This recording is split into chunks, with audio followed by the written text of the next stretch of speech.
इसी के साथ हम इनवाइट करेंगे for a song miss Kamini Karanjikar. So put your big hand together for Kamini. Welcome Kamini.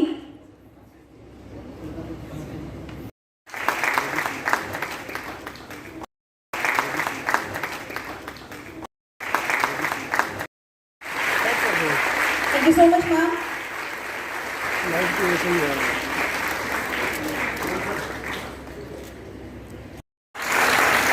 Thank you so much once again. Audience हाथ ऊपर करके तालियां बजाइए जरा. क्या बात है. Thanks a lot sir. Thanks a lot ma'am. Thank you so much. Thank you so much sir. Thank you so much ma'am.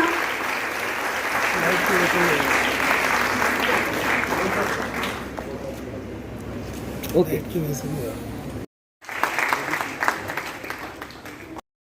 IFS officer और IPS officer भी बड़े हैंडसम होते हैं. एक बार जोरदार तालियां बजा दीजिए इनके लिए. अमित सर बोलेंगे मैं नहीं दिख रहा था एंकर मैम को. भाई जो फाउंडर डायरेक्टर है वो तो लाजवाब है हमारे भाई. उनके लिए भी तालियां होनी चाहिए. तो हमारे बीच में रितु नायक आ गई है. वो हमें वेलकम स्पीच के जरिए आगे लेकर जाएंगी. Yes Ritu. Agriculture plays major role in sustaining and improving economy. Artificial intelligence can do a great help in agriculture. Automated robots can be used to spray insecticides, pesticides, and to remove weeds and pests. This prevents human exposure to harmful chemicals.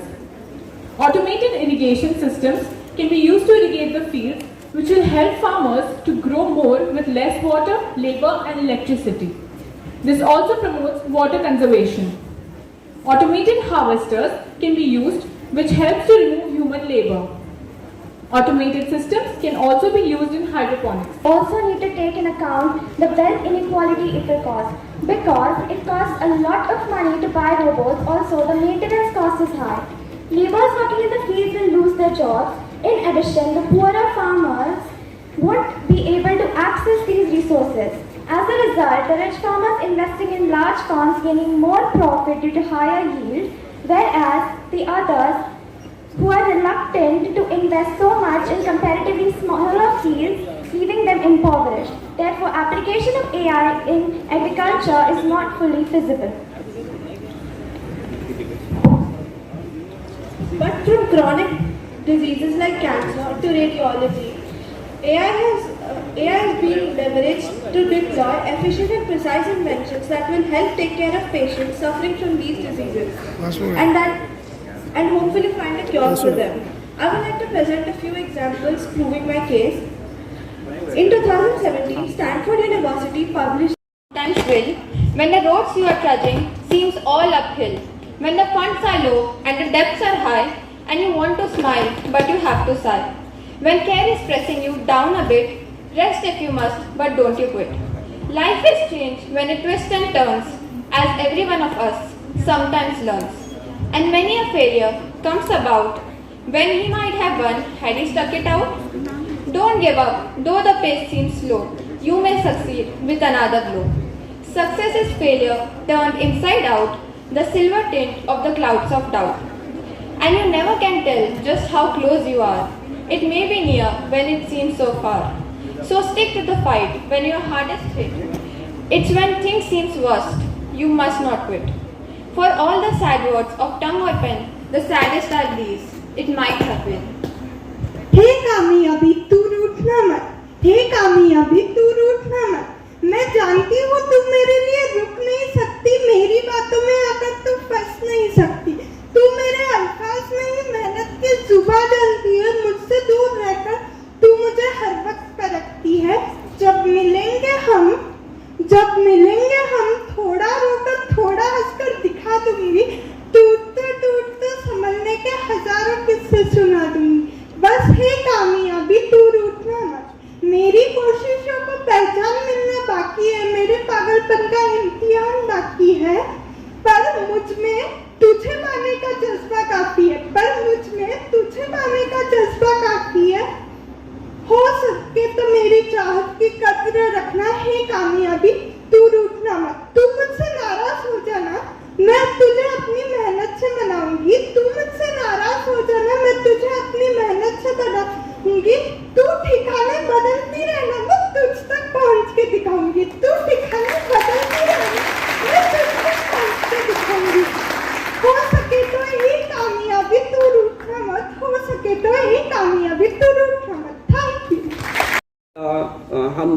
Mumbai में job कर रहे थे। मुंबई में job करने के बाद, बस 2-4 minute लेंगे, मुंबई में जॉब करने के बाद यहाँ पे ट्रांसफ़र हुआ। ट्रांसफ़र करने के बाद हमने जस्ट यहाँ पे एक इंस्टीट्यूट स्टार्ट किया 2-3 महीने जॉब करने के बाद। एंड उसके बाद हमारे colleagues mister Baikuntha Behera sir and mister Aman Tiwari sir और बाकी जो भी हमारे फ्रेंड सर्कल है उनसे प्रोजेक्ट डिस्कस किया। डिस्कस करने के बाद स्टार्ट किया एंड अभी तो हम बहुत अच्छा काम कर रहे हैं, जो कि आप लोगों को पता ही है, राइट। सो उसके बारे में ज़्यादा बताने की हमें नहीं लगता कि बहुत ज़्यादा डिस्कस करने की ज़रूरत है, ठीक है। हमें ऐसा लगता है कि औरंगाबाद एक ऐसी जगह है जहाँ पे बच्चों के पास पोटेंशियल बहुत ज़्यादा है, कैपेबिलिटीज़ बहुत ज़्यादा है। ऐसा मेरे को नहीं, मेरी पूरी टीम को लगता है कि औरंगाबाद के बच्चों के पास पोटेंशियल एंड कैपेबिलिटी बहुत है, राइट। हमें ऐसा लगता है कि हम उन बच्चों के साथ मिलके कुछ ऐसा कर सकते हैं, जैसा कि मैंने थोड़ा बहुत कलाम साहब के बारे में पढ़ा है। वो बोलते हैं कि अगर किसी देश को बहुत अच्छा करना है या देश को रियली सर्व करना है तो हमारे अच्छे लोगों को कंट्री के एजुकेशन सेक्टर में काम करना चाहिए।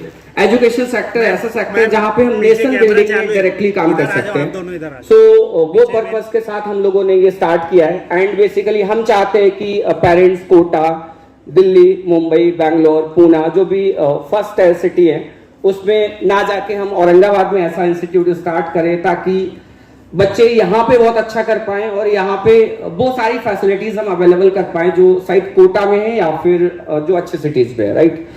दूसरी चीज ये है कि हमें ऐसा लगता है जो डिफरेंस है अदर इंस्टीट्यूट और हमारे में वो ये है मेनली कि हम बच्चों के साथ बहुत टाइम देते हैं, बहुत ज्यादा टाइम देते हैं। एक और इम्पॉर्टेंट पार्ट है कि जो 9th-10th की पढ़ाई होती है और 11th-12th की उसमें थोड़ा सा गैप है।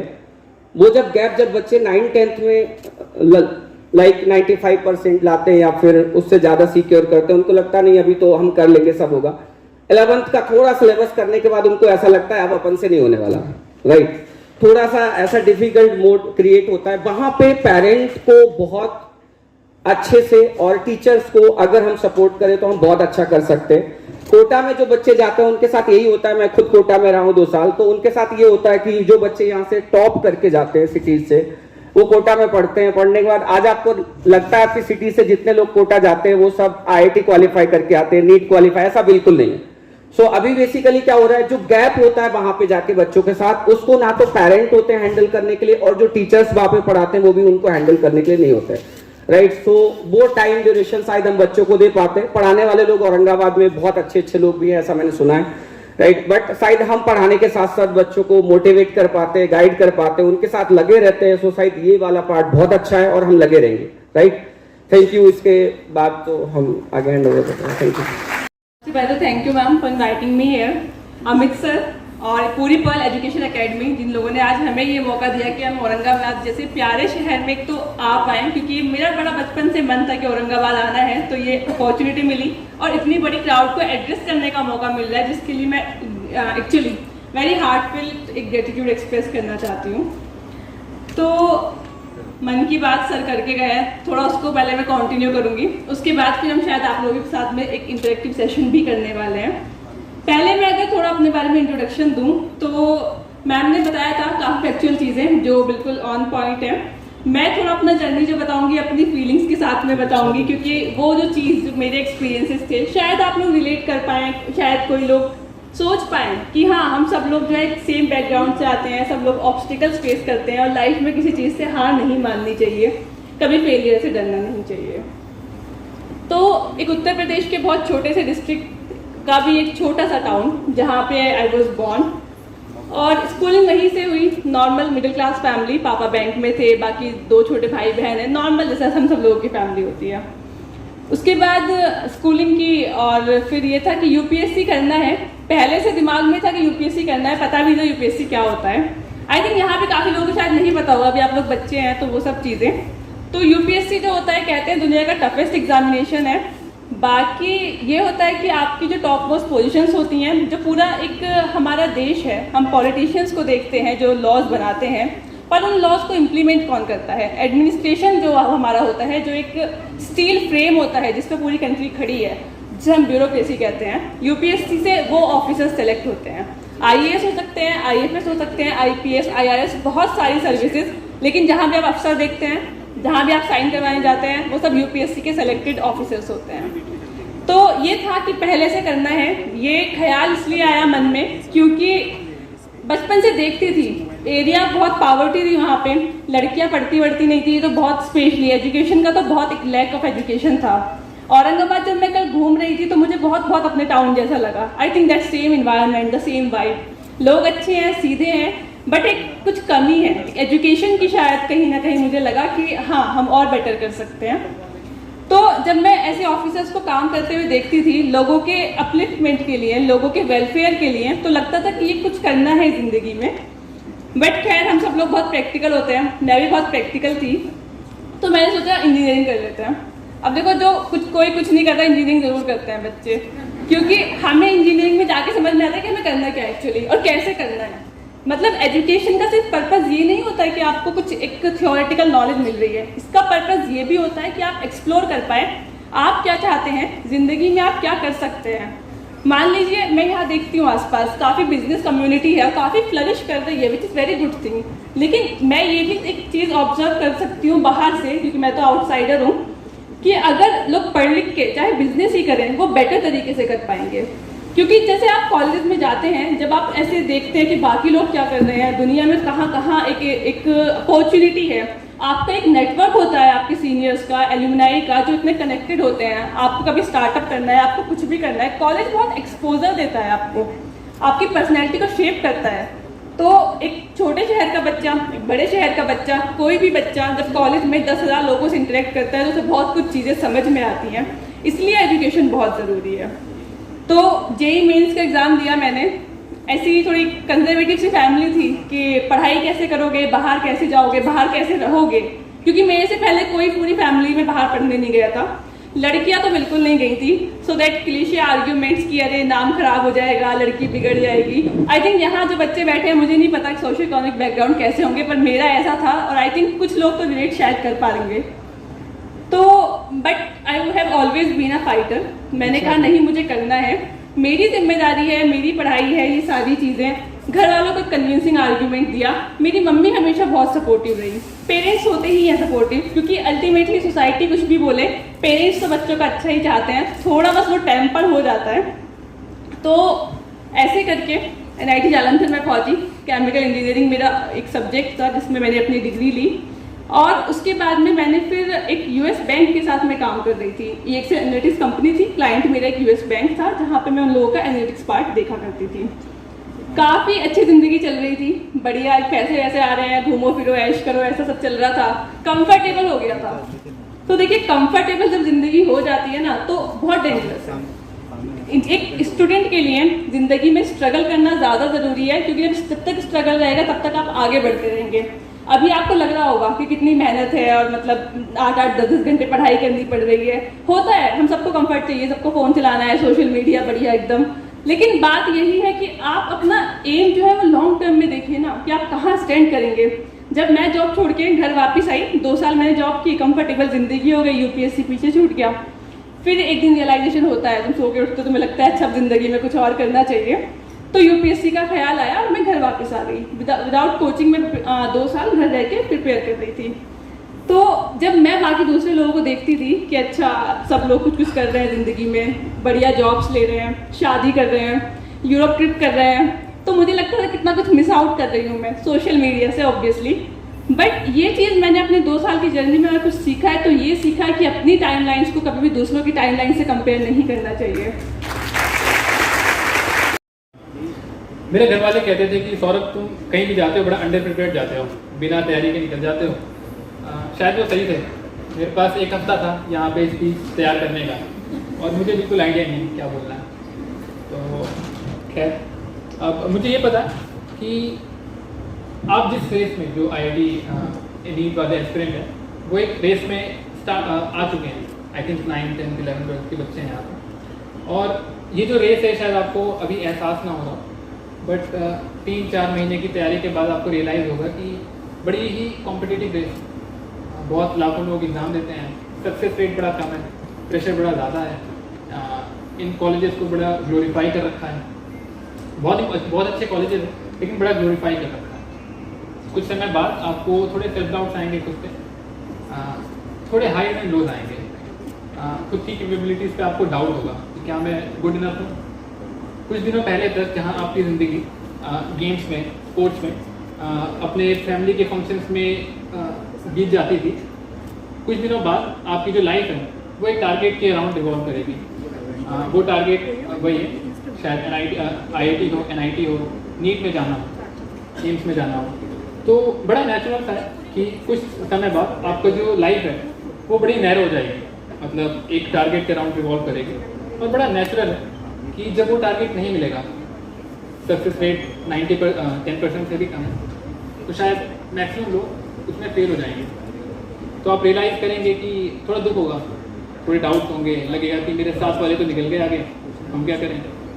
लगेगा कि IIT, NIT या फिर एम्स के अलावा कहीं भी जाएँ तो वो तो एक स्टेप डाउन है कि अब क्या करें, हमें तो आगे जाना था लेकिन अपने साथ वालों से तो हम पीछे छूट गए हैं। ये एहसास होगा आपको, 2 साल 3 साल शायद आप तैयारी करेंगे। And the fact is let's put hard statistics on to it.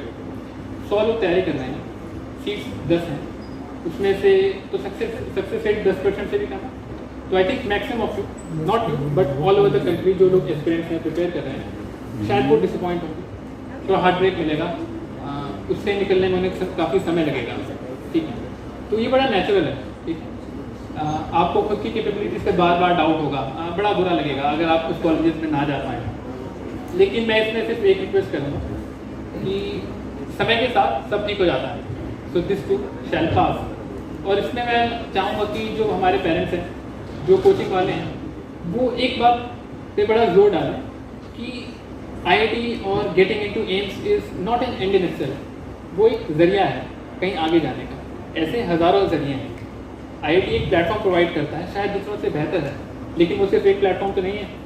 हमने पहले भी बहुत मेहनत करके लोगों से आगे गए हैं, तो क्यों अगर IIT में ना हो तो किसी और कॉलेज में जाके ज़्यादा मेहनत करके और अच्छा करेंगे। I think the best example सदर हमारे सामने बैठे हैं। तो बात ये है, ठीक है, तो अगर आप चीज़ों को इस नज़रिए से देखें तो शायद आप लोग थोड़ा स्ट्रेस कम लेंगे, थोड़ा चीज़ों को खुल के एंजॉय कर पाएंगे। मुझे याद है, मैं 2013 से मैंने तैयारी शुरू की थी। 2013-14 में मैंने IIT के लिए तैयारी की थी। उसके बाद 4 साल कॉलेज था, वो भी बड़ा कॉम्पिटिटिव था। किसी ने बताया नहीं, कॉलेज कोचिंग वालों ने आई थिंक मुझे बुद्धू बना दिया। कहते थे कि 2 साल की जर्नी है, 2 साल में कर लो सब सेट है। मैं 9 साल हो गए हैं, अभी तक सेट नहीं है कुछ।